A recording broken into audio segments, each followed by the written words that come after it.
Hello there. Thank you for tuning into my first episode of the Moment After podcast. My name is Bryce. I'm going to assume that you're listening to this because you listen to my other show, the Nocturnal Disney Podcast. That is my main show, and that's the one that's going to be getting most of my attention. I'm still going to be putting up movie reviews during that show. If it's a Disney animation, Disney live action, Disney Pixar, Marvel, or Lucasfilm, I'll be uploading one of these, the Moment After podcast, as a spoiler-free review, and a lengthier spoiler-filled review on that main show, the Nocturnal Disney Podcast. But sometimes I'm going to watch a movie that I want to talk about that's not Disney in any way, and I cannot parlay it into Disney at all. And that's where the Moment After podcast comes in. I call it the Moment After podcast because it's going to happen the moment after I get home from seeing a movie, or, depending upon the situation, the moment after the credits roll while I'm still sitting in the theater. So maybe I'll get a guest who is sitting next to me during the movie to join in on my show. I don't know. We'll see, though. Doing it this way, though, I feel like I'm going to get my immediate thoughts on the film out and the way I feel about it without thinking about it too much and just, hey, I'm leaving the movie right now. How do I feel about it? Go. They're going to be short, they're going to be to the point, no clips or anything like that, really. And if I do it from my apartment, maybe there will be some in there. It'll get a little bit of extra attention. But if I'm doing it from the theater, there's going to be background noise, there's going to be all kinds of stuff going on. So the same quality can't be really expected. If my thoughts on a movie change after I do one of these, I'll be able to jump back on here and kind of explain my reasoning for the change and just go from there, alright? But for right now, let's go ahead and jump into this first episode. The first episode is going to be on Star Trek Beyond. Now, I'll be honest, I really wasn't looking forward to this movie, really at all. I liked the J.J. Abrams movies that came out before it, Star Trek and Star Trek Into Darkness. And I even bought them on Blu-ray, but I really wasn't interested in this movie. So far, it's made just under $195 million in its third week of being out.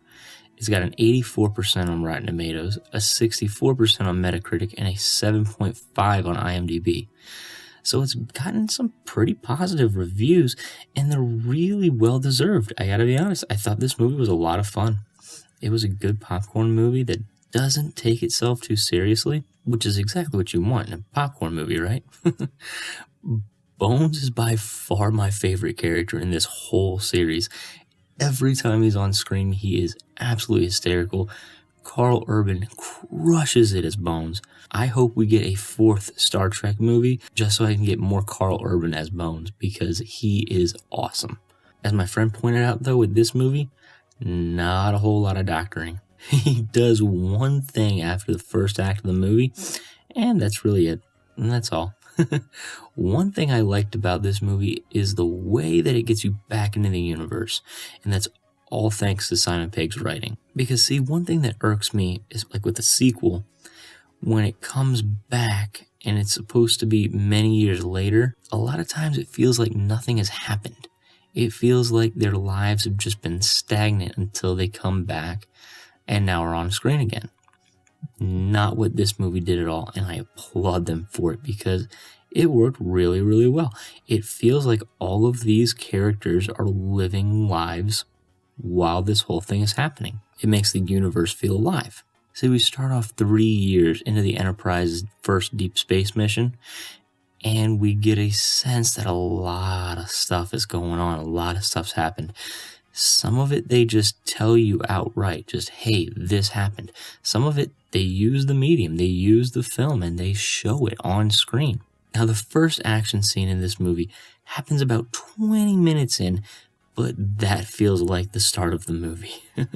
For me, I almost forgot about the parts before that first action scene. It was long, it was intense, it was well shot, it was good. Something happens in that first act of the movie that I was not expecting at all, and it played a big part in the plot, so I was really happy that it wasn't in any of the trailers. None of the trailers that I saw anyway. I'm not going to spoil it, obviously. It's not why I'm here. The last act of the movie was all action as well.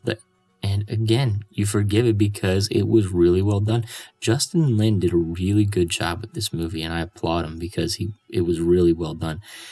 Especially following J.J. Abrams. He had a lot to fill. He even made me enjoy a sequence with the Beastie Boys song, and that is unheard of.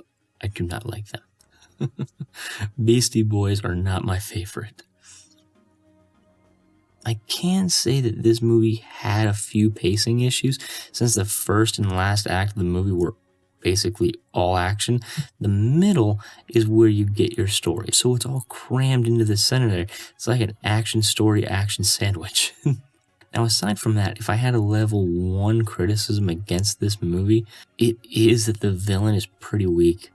He just didn't hit for me, which is a shame because Idris Elba is an amazing actor. He played a great villain in Jungle Book as Shere Khan, and he just didn't work in this movie. In part of this movie, he was subtitled because he was speaking an alien language, and the other part of the time, he wasn't, but he really should have been. He was almost impossible for me to understand. There's actually a scene in the movie where he says something to Lieutenant Uhura, and she snaps around and she says, "You speak English?" My first thought was, he does? Really? Okay. Because I was fairly certain he was still speaking that other alien language. The other problem with that is he goes back and forth. He goes from the alien language to English and from English back to the alien language. It's hard to keep up with it. People were complaining about Bane back when The Dark Knight Rises was released. I'm really surprised no one has said anything about Cull because he is so hard to understand.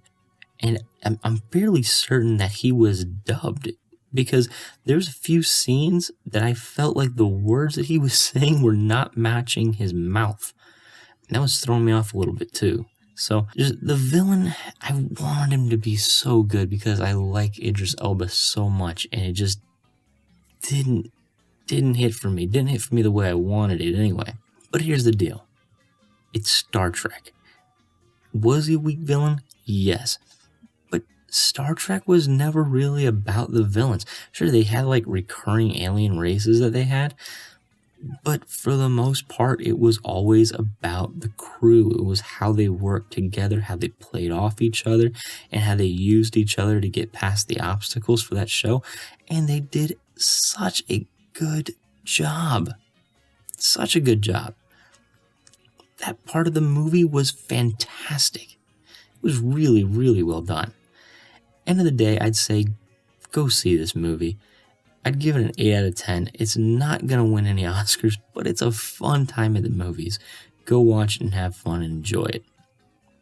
And that's it for tonight, guys. Thanks for joining me for the first episode of the Moment After podcast. And what are you still doing listening to me? Get out of here. Go watch a movie. Go, go, go.